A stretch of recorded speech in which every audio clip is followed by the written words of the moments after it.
And we are live. Hello, everybody. Welcome. Nice to see all of you once again. This is the second session in the Encode X Fuel Educate series. Today, we're joined by another speaker from Fuel Labs, Laisha, who's getting up on stage right now, and she'll be talking to you about deploying native NFT collections on Fuel. So, Laisha, feel free to share your screen, and you are up. Thanks, Niven. I'll just share my screen. Hello, everyone. Give me a couple minutes. I believe my screen is visible. And yes, it is. All good. Okay, perfect. All right, I think let's get straight into it. Today is going to be fun because we learn about what Fuel is and how you can get started with developing an NFT collections on Fuel. So how today is going to look like is we'll first take some time to understand the technicalities of how Fuel works, how you can get started as a developer, and then we'll be looking at how you can write your own contracts for deploying NFTs. We'll also be deploying these together for the end of the workshop. So if you do not have the setup, try to do it while we are going through it. If not, we also have an alternative to deploy it. So would appreciate if all of us can deploy the contracts while we do the workshop. So let's get started. So what exactly is Fuel, right? I think we've done the ritual of saying GM, but GM again to everyone who's joining. A little bit about me. My name is Laisha and I work as a DevRel at Fuel Labs. I've been in the crypto space since the last 3 years and I've been an engineer all my life. Started as an ML engineer, have worked across different verticals of Web3, and I'm currently helping Fuel improve their DevRel and outreach and all things tech. So let's get started.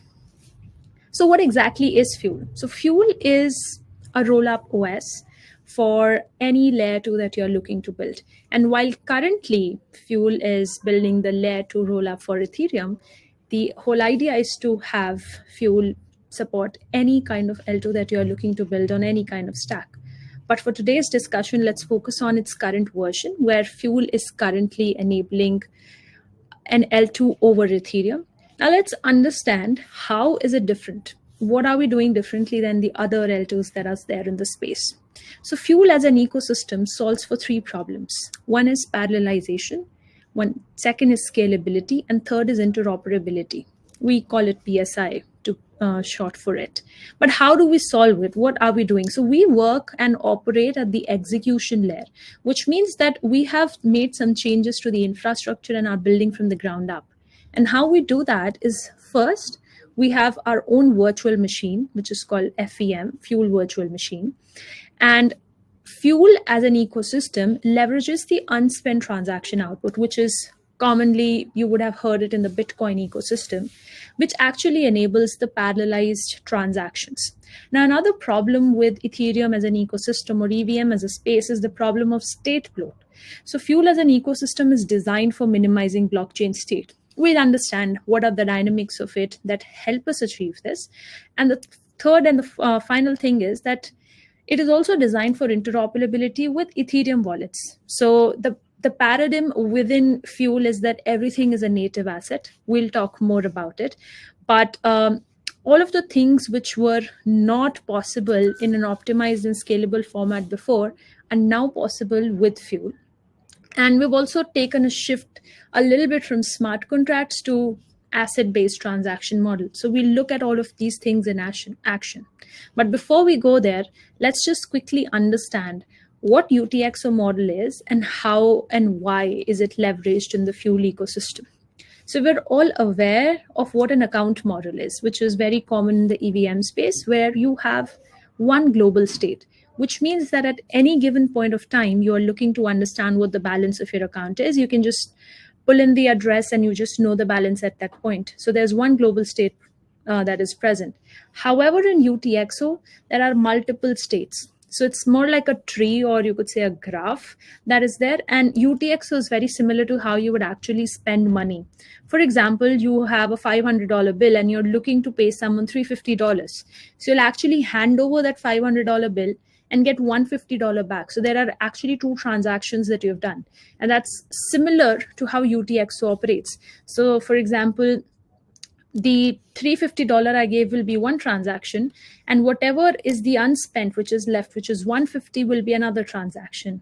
So at any given point of time, I need to understand what my balance is. I'll actually collate all of these unspent states together and get the balance of my wallets. And since these are like parallel transactions happening in separate branches, there is scope for parallelization present. And to illustrate this better, if I have the initial state, then you can just assume this is just a random token that I've created. Now, I'm Alice and I'm looking to send some tokens to Bob. Bob has 1 Zen, I have 10. So I start with my first state and where my current balance is 10. So when I actually send 8 Zen to Bob, I'm creating another state, which is going to be a branch out of UTXO1. And then I'm also creating an unspent transaction output for Alice, which is 1.99, because we are just factoring in any gas fees that would have incurred.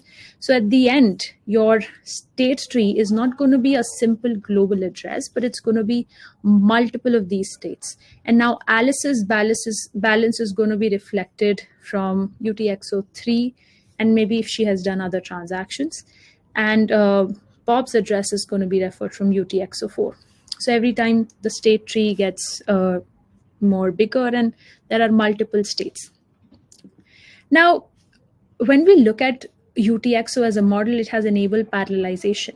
But how Fuel as an ecosystem can help you build applications in this space, similar to how you were able to do it in EVM space.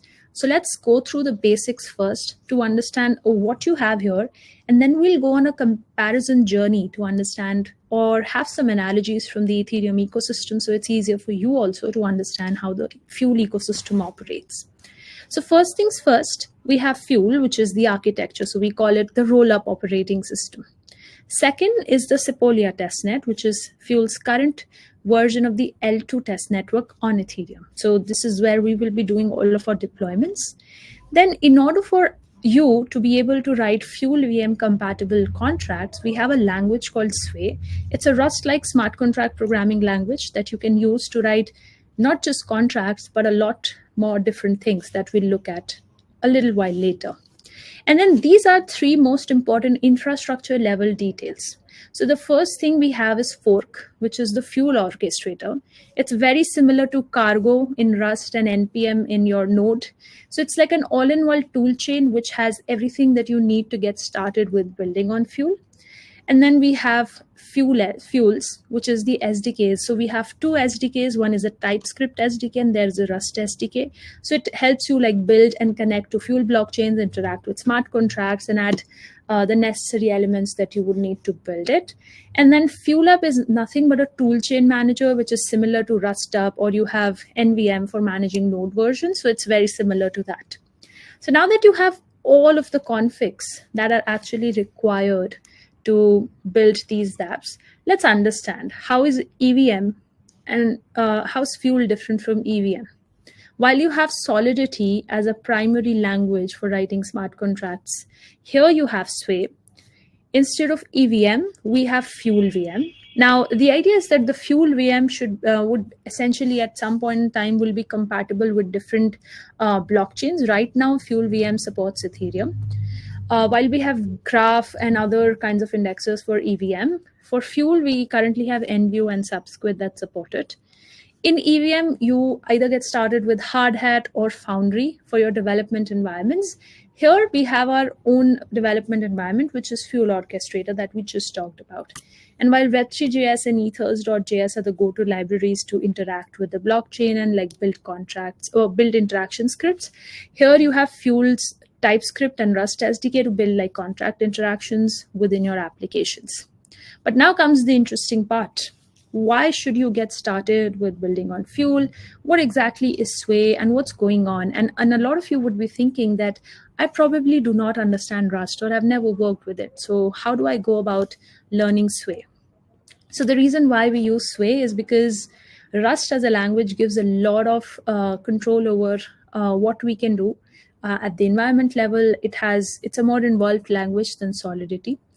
Let's understand why did we go that route by comparing different elements of Solidity from a tooling perspective, from storage and functional perspective as well.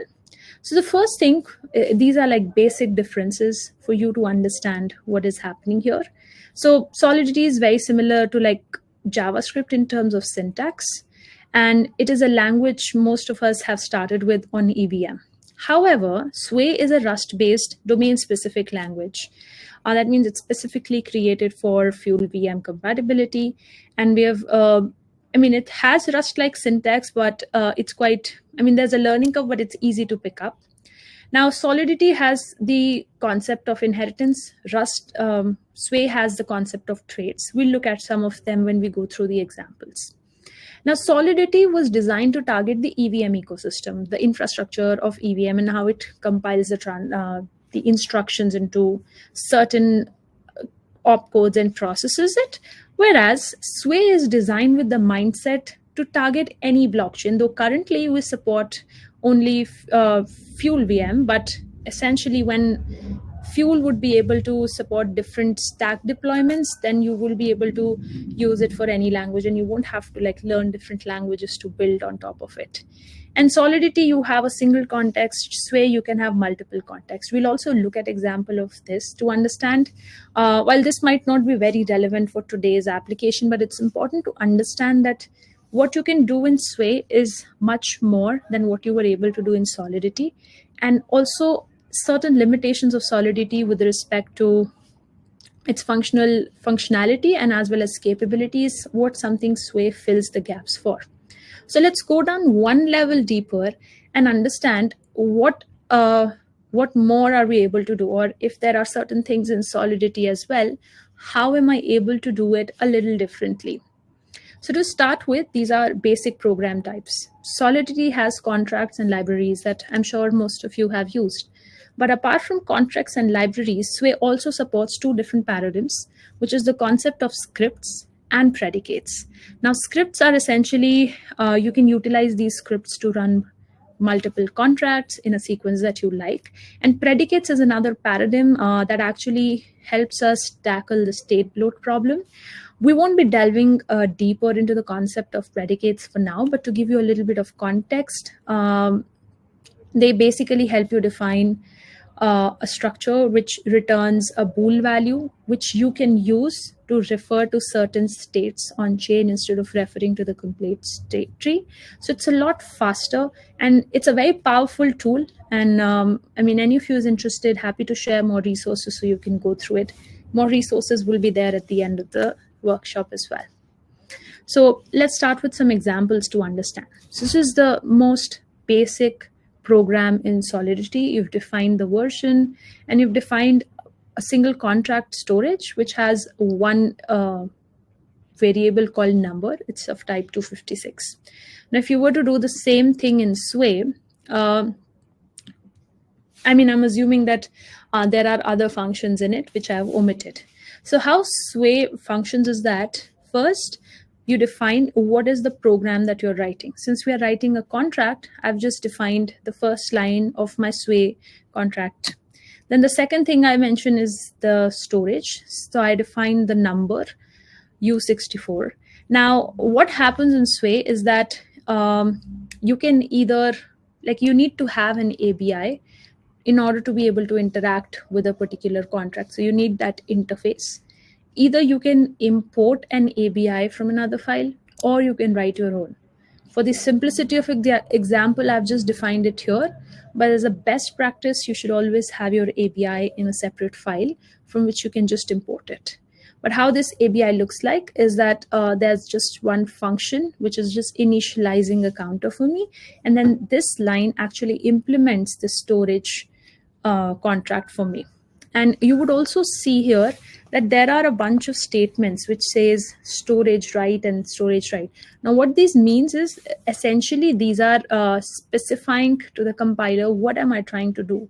So for every function, you also need to firstly specify the type of the parameters. You also need, if there's a return type, you need to use the arrow to specify a return type, and you actually need to have the details on what that function is. In this case, it's a write function because I will be updating the value of this counter in memory. So it's a write function. If you are just reading the value and probably displaying it in your front end, it would essentially be storage read. We'll look at a simple example just after this to walk you through some of the concepts in Sway.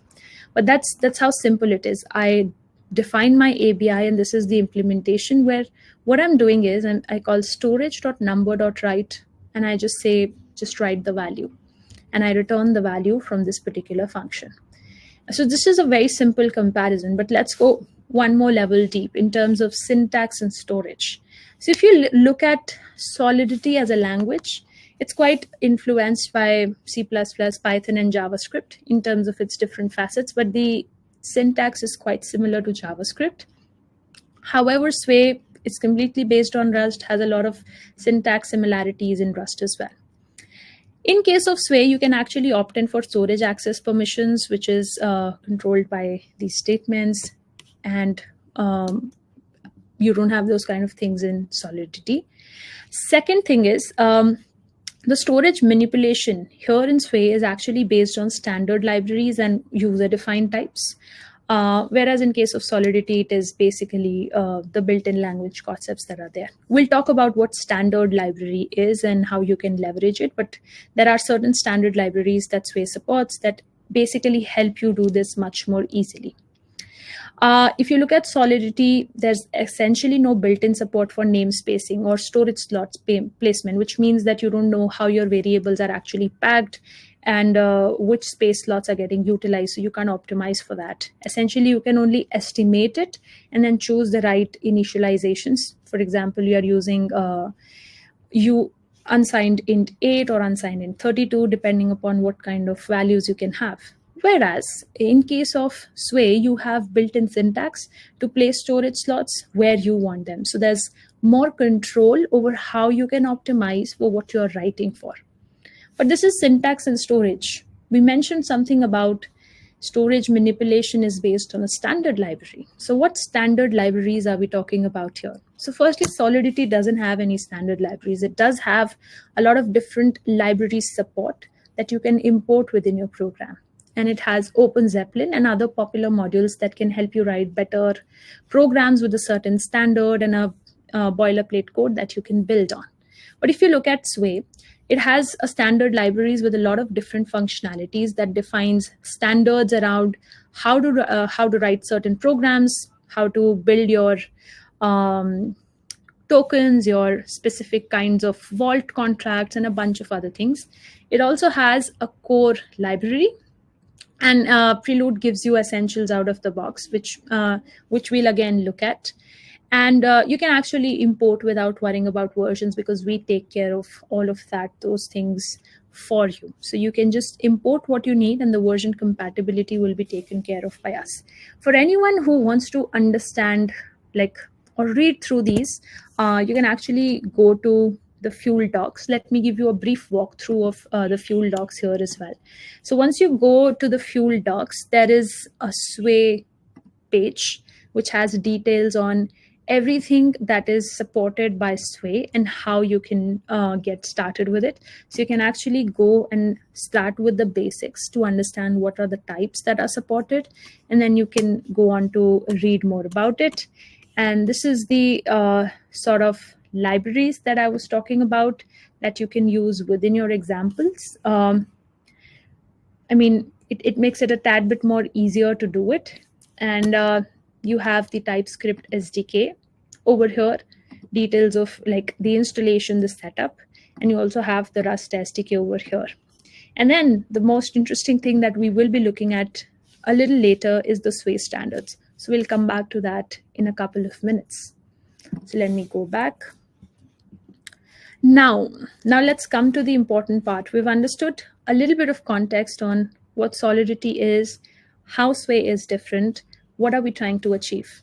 So in today's session, we are going to be looking at non-fungible tokens. So let's get some context on how the concept of tokens is different in Ethereum ecosystem versus in the Fuel ecosystem, primarily because EVM doesn't have any other native assets other than ETH.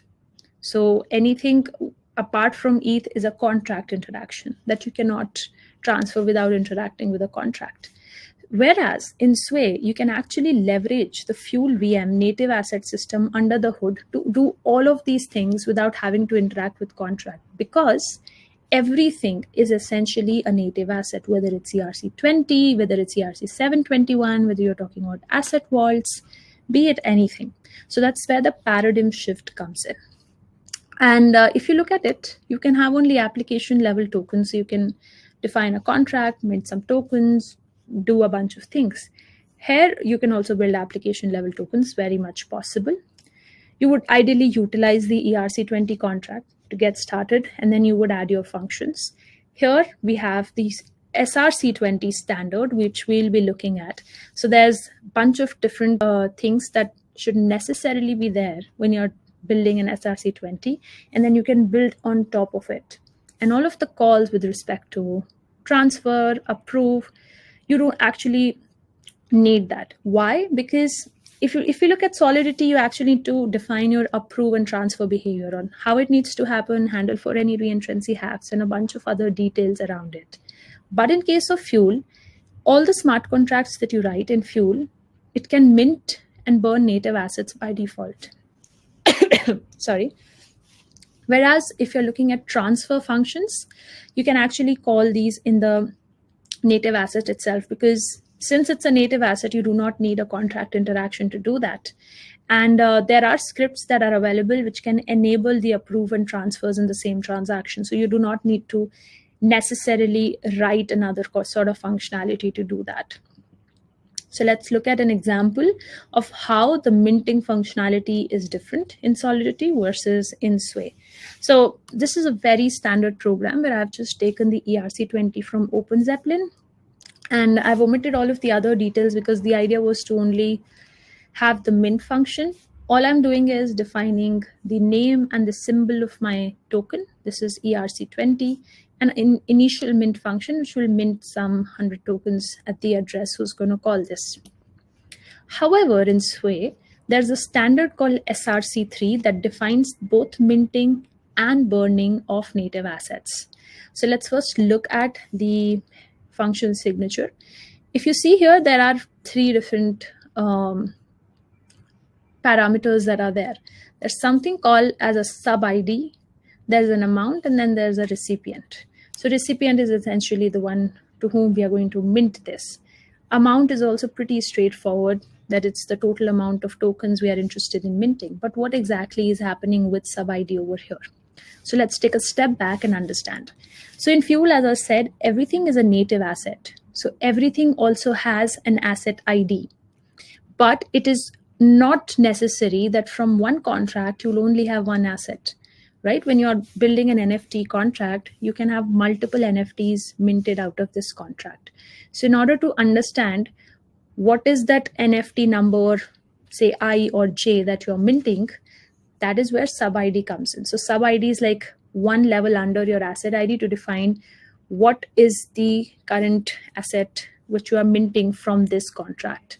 So essentially, your asset ID is an SHA-256 hash that is generated using the contract ID and the sub ID, so that every asset is actually unique. So what essentially we are doing is that we are just implementing this standard for our contract. What the function does here is first, it requires that your sub ID is the default sub ID, because that's what is picked up from the default variables that are defined. And then it requires that you are the person who has access to own it. And then all we are looking to do is just persist this in the storage, that this is the total supply that I'm actually writing. And you basically call the mint2 function, which is there in the ABI already, by passing these three arguments. So it's pretty straightforward. It's just that if you look at it, we have moved away from a contract-based interaction to an asset-based interaction. So the arguments and the parameters that you're referring to are slightly different. But again, as I mentioned, there's something called as SRC3. There are a bunch of other different things that are available. So what are these Sway standards? So these are your go-to standards when you're importing and using any functionality in the Sway language. So there are obviously standards at different stages of development right now. So the idea is for you to pick and choose whatever is relevant for your application and just implement those ABIs in your contract. So let's look at a bunch of these standards and what are the ones that we will be utilizing today. So SRC20 is actually derived or inspired from ERC20. It defines the API for native assets. So it's the base layer for native assets. SRC3 is primarily for the mint and burn functionality, and SRC7 is for how metadata should be stored for native assets. So for today's NFT contracts and NFT application, we will be utilizing these three standards. But it's worthwhile to look at the other standards that we have. So SRC9 is used to store the metadata keys for native assets. So it's essentially used in combination with this if you are building something which SRC7 like is not sufficient for, so you can utilize SRC9 with it. SRC6 is the vault standard, so it defines the implementation for standard asset vaults, similar to how you have vaults in Solidity. And then SRC13 is primarily for soulbound address. And it has a bit of involvement with predicate interfaces. So it's more around locking your native assets as soulbound so that you can limit the access to it. Won't be delving into SRC13 for today. But how do we get started with using a standard, right? So as I said, using standard and standard libs in Fuel is really, really simple. So let me take a step back and show you the project structure and give you a walkthrough of what the projects look like. And then we can get started with looking at this. Let me go to my terminal.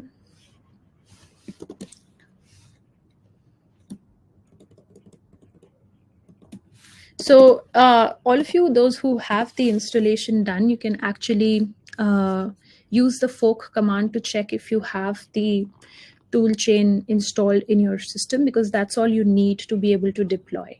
What we can do is for now, we can create a new project. We can call it, say, test project. And then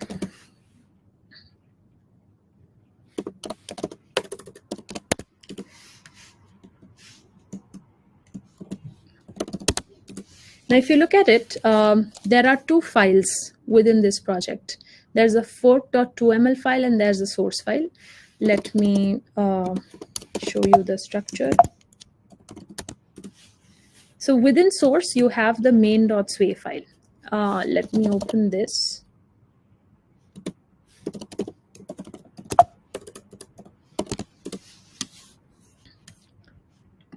So if we look at the project, this fork.toml file is basically nothing but similar to like our package file, how we have it in NPM, which has details on what is the entry point for this particular, what I should run and compile when calling a Sway program, what's the name, and if there are any dependencies. So this is a simple project. I don't have any dependencies. I'm not using any standard libraries or any other library that I would have written using Sway. So this is currently empty. And when you open the main.sway program initialized, it's a very simple program, which we had just looked at in the beginning, where I'm just defining a contract ABI, which is returning a bool value. So I've just returned true. So that's how simple it is. So going back to where we had started, we wanted to understand how do we start using a standard in our project. So it's pretty simple. What we do is we go and add standards within our dependencies in the fork.toml file that we just saw. And you can pick up the latest release, whatever's present on documentation or on GitHub.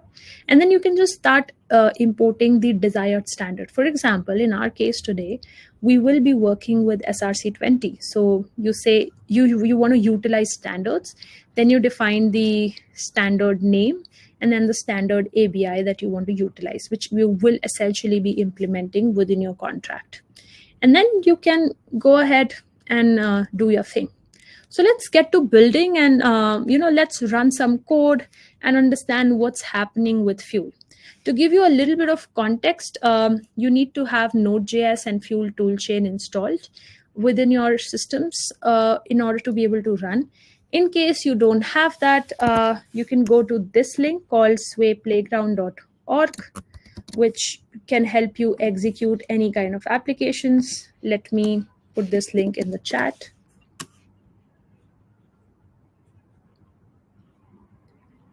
Can you not see my terminal? No, currently you're sharing your browser, I think. Let me see. I think I'm sharing my whole screen, but I can check that again.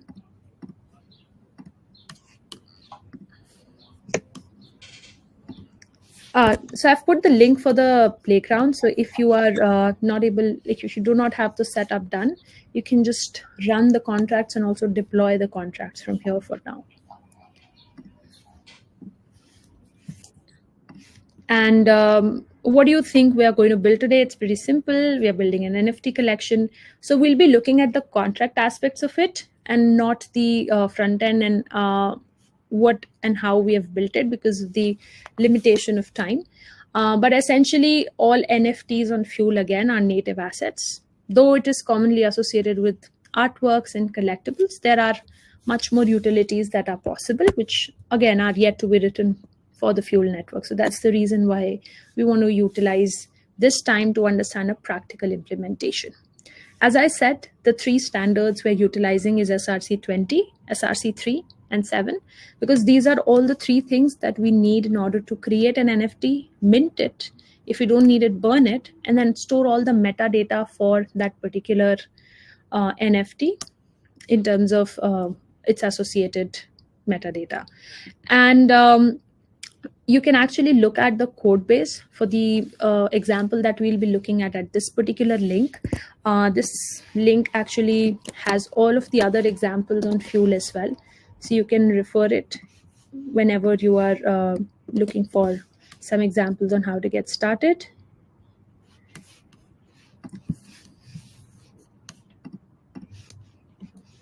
And let's get started for now. For the first thing we'll do is we'll actually go to this link so that you can experience how Fuel NFT marketplace, so you could say just an interface where you can create a project looks like. I will actually do the whole project creation again. So if you have missed it because my terminal was not visible, this should be taken care of in the next 5 minutes. But let's just quickly look at what are we building today from a front end perspective, and then we'll go ahead and start looking at the code. So if you go to that particular link, what you can do is, let me disconnect my wallet for now. You can actually connect your wallet. You would need one of these supported wallets. I have Fuel wallet, pretty straightforward. And you can get started with it. You connect your wallet, and these are all of the NFTs that currently exist. In my account, there are not yet any NFTs. So what I can do is I can create an NFT. If you do not have enough faucet to be able to create or mint an NFT, you can actually click this link and it will open the faucet for you, and you can just get some test ether for you. And you can check the transaction on Fuel. So let's go ahead and create one. So you can choose any file that you have. I'm going to choose the Encode club. Call it EFT, maybe some test description, and I'm going to create an NFT. So it basically uploads the metadata to IPFS and then asks me to sign the transaction to mint, and then my NFT is actually successfully created. So this is the one I had created a couple of hours back, and this is the one I have just created. So I can go ahead and mint this NFT, and then it will be available under my account. Now that it is successfully minted, I will be able to see the NFT under my account. So let me give you a quick walkthrough of the project description, which was actually missed before. Okay, let me remove this project and create a new one.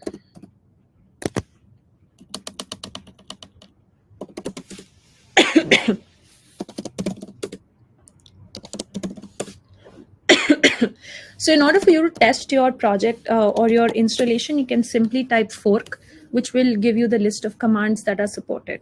So there are two ways to go about creating a new project. You can either use fork new, and you can tell the name of the project. Let's call it the standard Hello World project. Or there are a bunch of templates that are available within fork that you can use from a Git template. So this includes counter application, these are ERC20 implementations, and NFT will also be there. So you can get started with that. So now if I look at the content of my project, there's a fork.toml file, and then there's a source directory. So let me show you the structure. So within source, there's also a main.sway file. So let's go ahead and open this in terminal and VS Code and look at what's happening.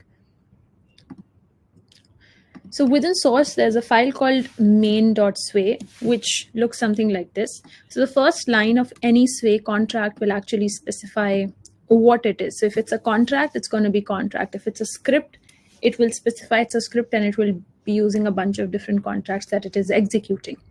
Again, for the simplicity, the first time you run a program or setup, there will be a small ABI that is currently being implemented as part of this contract. Ideally, this ABI should be in another file when you're working with a production grade application. So simple example where you have a test function which is returning a bool value. Within my implementation, what I've done is I've just returned a random value. So let's go ahead and just try to build this. So building a fork using fork is pretty simple. You just need to call fork build within the directory. So let me navigate to that directory and I say fork build. So it basically is getting all the necessary dependencies which are required. Also, we had looked at utilizing Sway standards. So when you have essentially Sway standards to be implemented, let me go back to the slide. Just a moment. So anything with respect to a certain standards, for example, this is Sway standards. It could be that you're looking to implement certain standard libraries within your code. So all those dependencies are actually part of this file.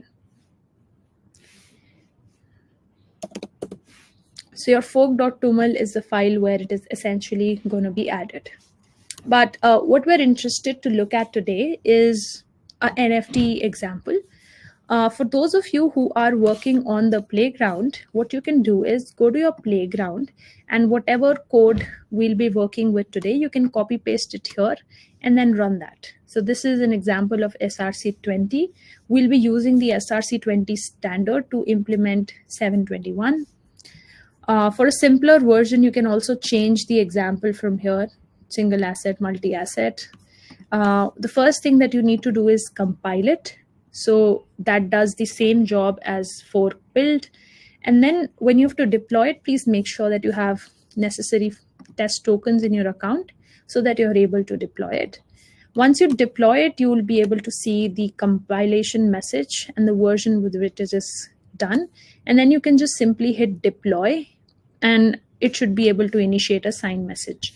For those of you who are working with the local installation, once you have built your project, you can actually do the deployment from your terminal itself. So the first time you hit deploy, and since we are doing this on the test net, you'll be asked to create a wallet from your local wallet and set a password. Since I've already done that, it's showing up for me. I only have one single wallet that is assigned to my system. So I'm going to give its index. I want to sign this message, and I have basically deployed my contract. So this is the contract ID it's deployed at.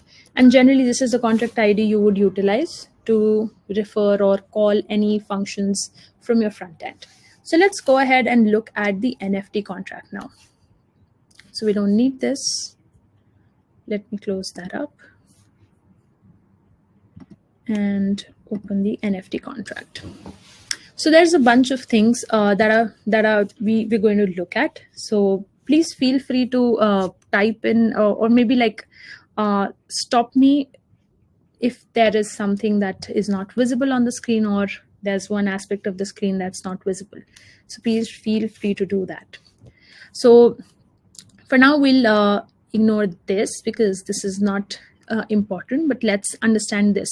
So we are using these standard libraries, which is errors and interface, which has a bunch of pre-configured templates for throwing errors, which we need. From the standards, we are utilizing SRC20, SRC3, SRC5, and 7.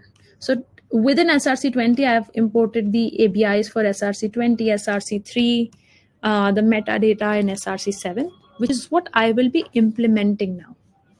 And then from my Sway library, I've imported these base classes, which include basic functions in terms of setter getter methods, the total supply methods, total asset message, and bunch of things around ownership. And these are just import statements. Nothing out of these is something that I will be writing. And then I also have the standard libraries for hash, storage, and just the basic utility string function.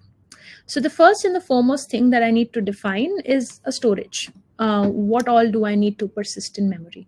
So I want details of total number of NFTs that have been minted. For this contract, I think the limitation is around 100,000 that we have set for now. There are additional information about total supply. So why this is done this way is because for SRC20, the supply can be more, but for an SRC721, the supply should always be 1. So that's the reason why this is present here. That's why it's going to be a non-fungible asset. There's a name and a symbol that we need in any NFT. And all the metadata that you have is going to be added by us and stored into the storage. So we have created this metadata within our storage to hold that. And now let's go ahead and understand how do we go about implementing SRC20 for the contract. So what we have is the first function is pretty simple. It's just a total asset, which just returns the call to my standard base total asset. So there's an asset class.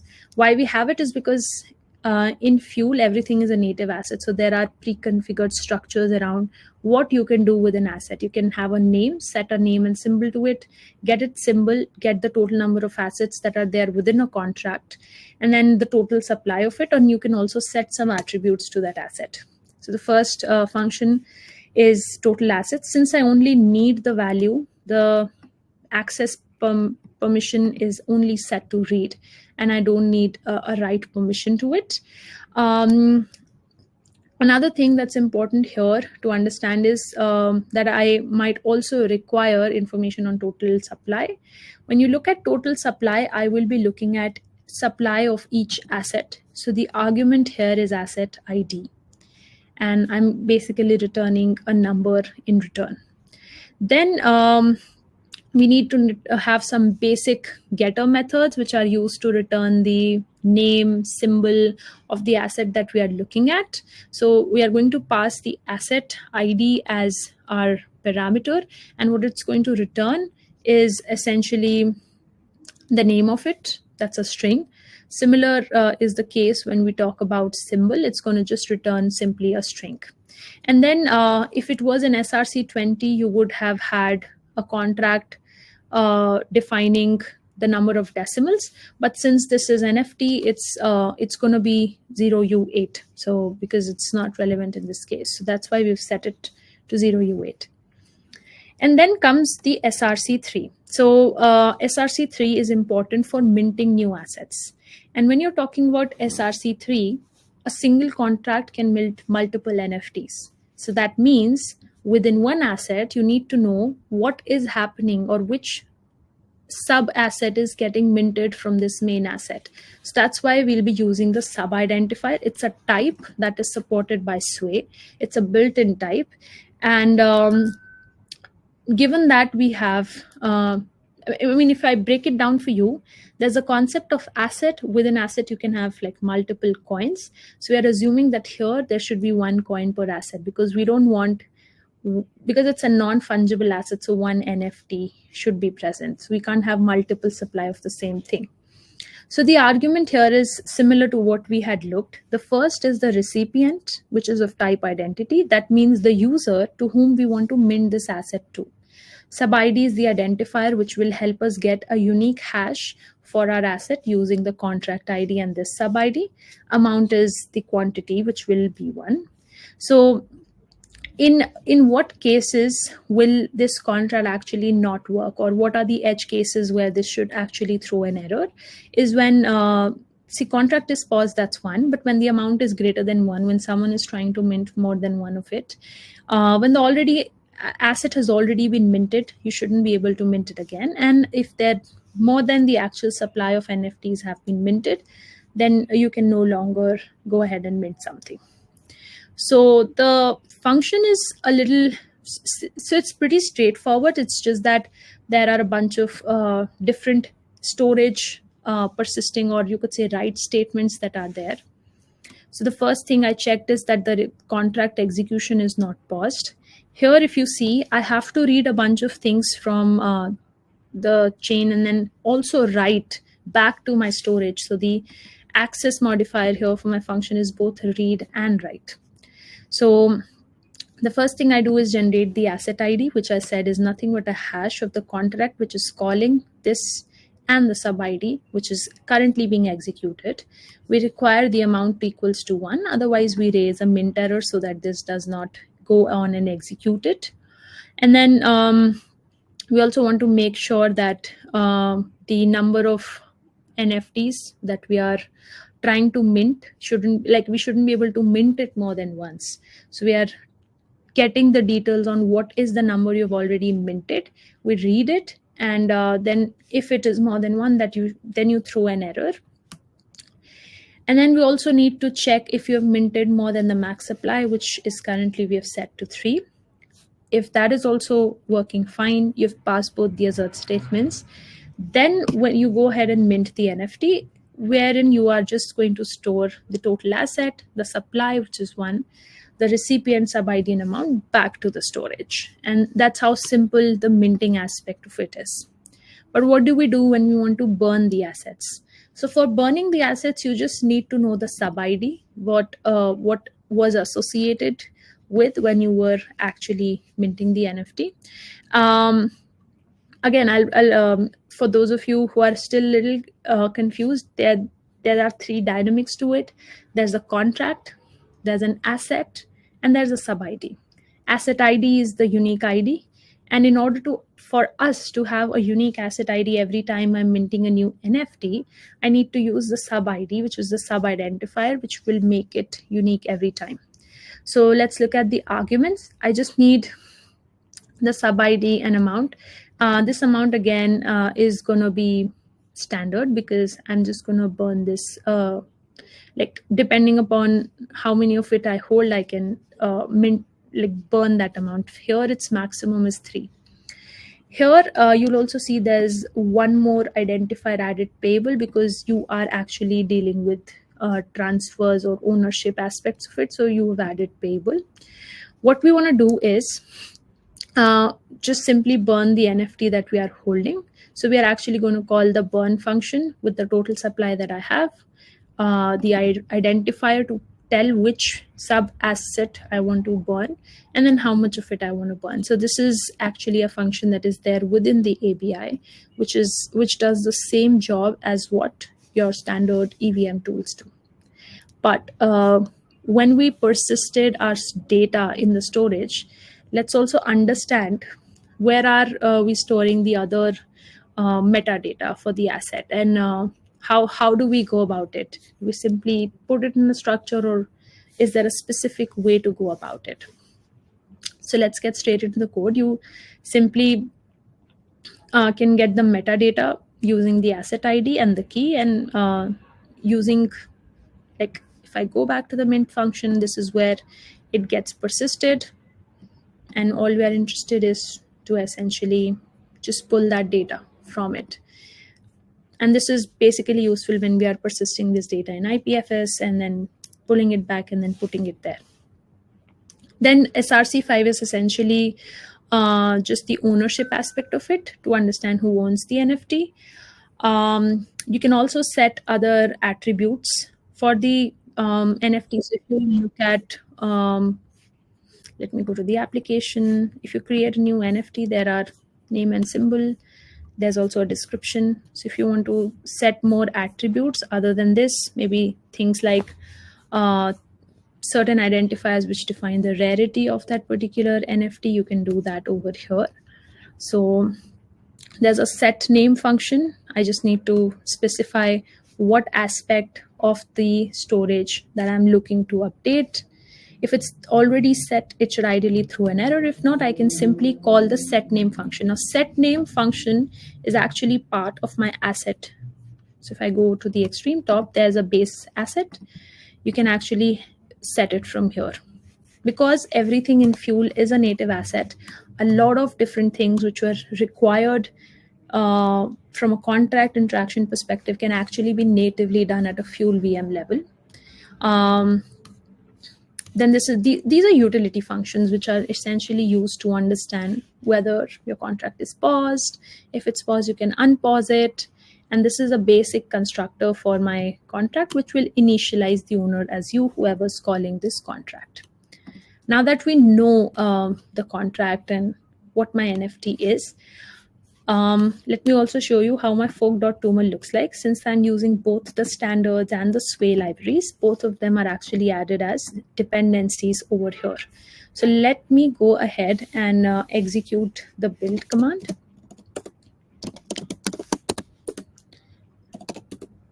So I also have a bunch of other things within this. So I'll only go to the contracts project. So you can simply call fork build. There'll be a bunch of warnings because I was changing a bunch of versions. So that should be fine as long as there's no error. Once you've done that, you can actually deploy it from here.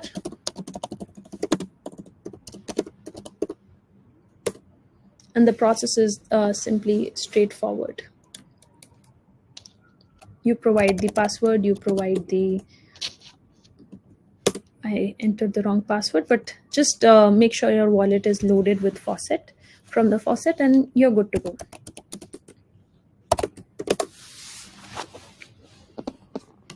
For those of you who are trying to do this from the playground, you can just copy this code, go to the playground and compile it. And just deploy it once it's compiled.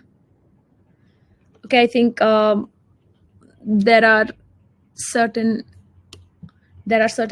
versions which are probably not updated on the playground, because of which it is throwing these errors. But if you have the local installation done, you should be able to deploy it and get a contract ID. But coming back to where we had left off, this was how you can get started with building like simple contracts. You can build upon this. For example, if you're building an application which is helps people create NFTs helps create soul-bound NFTs in a capacity of recruitment or any kind of other application, this is something which will come really handy. Again, you can go to this link and try it out for yourself from the front end perspective of how it looks like. These are all the important resources that you need. This is the link to the docs. This is the repo, which has the NFT code, and this is Sway examples, which has other examples that you can use for reference when you're creating either ERC20 or you are creating, say, an application like an AMM or a simple tic-tac-toe game, whatever you like. And that's all I had. We'll use the last 5 minutes for any questions that anyone has, and then we can take it from there. Amazing. Thank you very much. There's actually a couple of questions which have piled up while you were presenting, so we might as well take them in chronological order.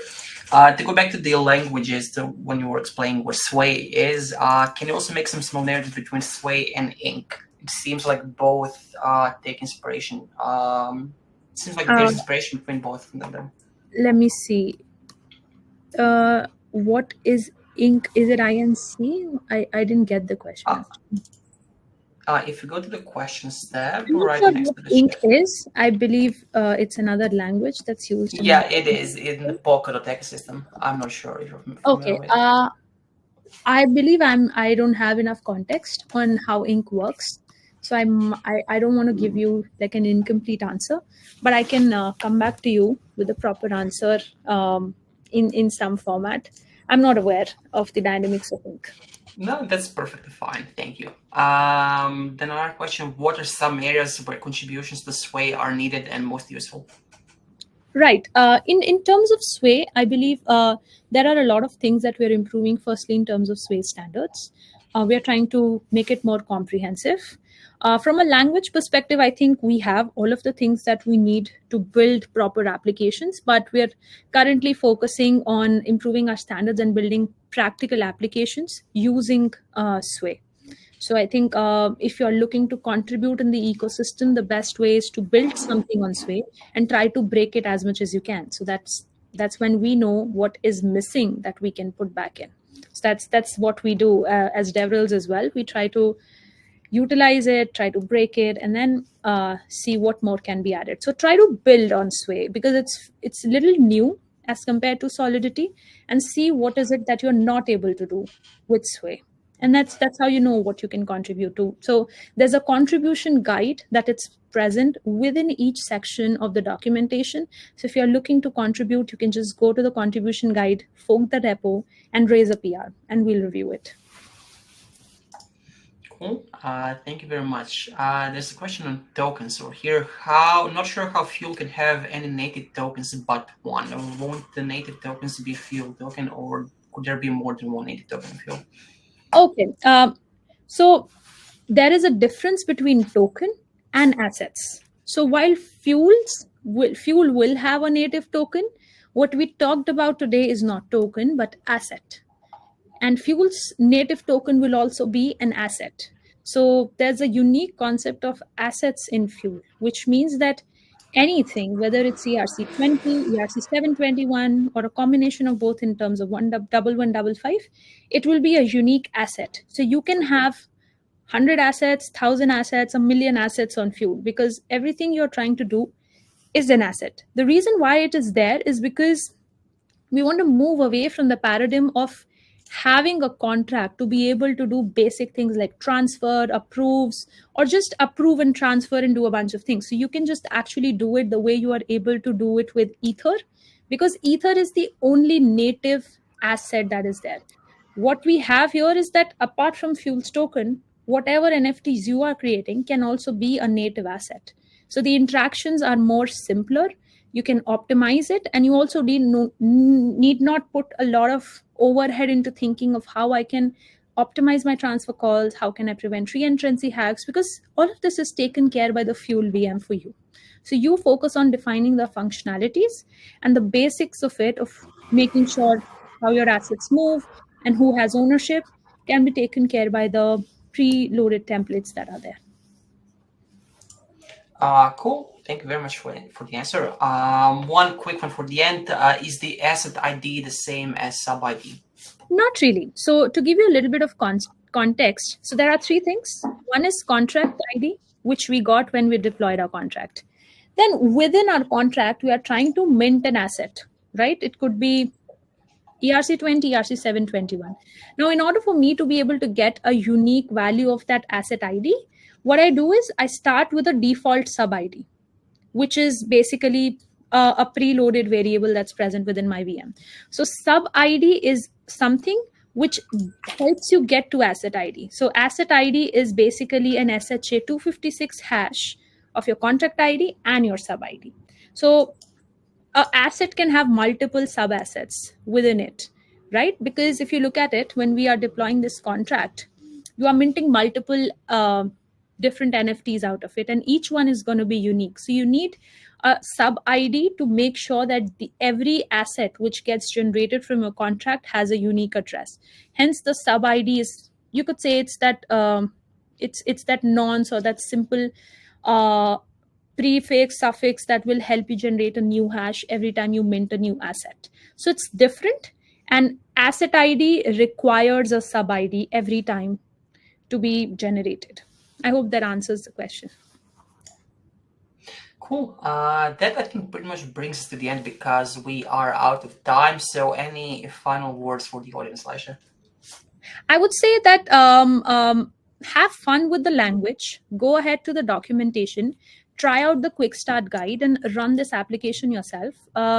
Experiment with it, try to implement basic things, and I'm sure you will be able to have a lot of fun with Sway. So build something different, build something unique, and would love to see all of you building on Fuel. We are all available through our socials, and I think folks from Encode Club will have different pipelines for you to contact the team in case you run into any issues. But again, I would say have fun with Fuel and go ahead and try out Sway. Thank you. Thank you once again for coming. Thank you once again for the amazing workshop. And thanks to everybody else for listening in the workshop. We'll see you on Friday for session number 3 on data indexing on Fuel. Until then, have a lovely rest of your day and see you later. All right. Bye-bye. Everyone. Thank you.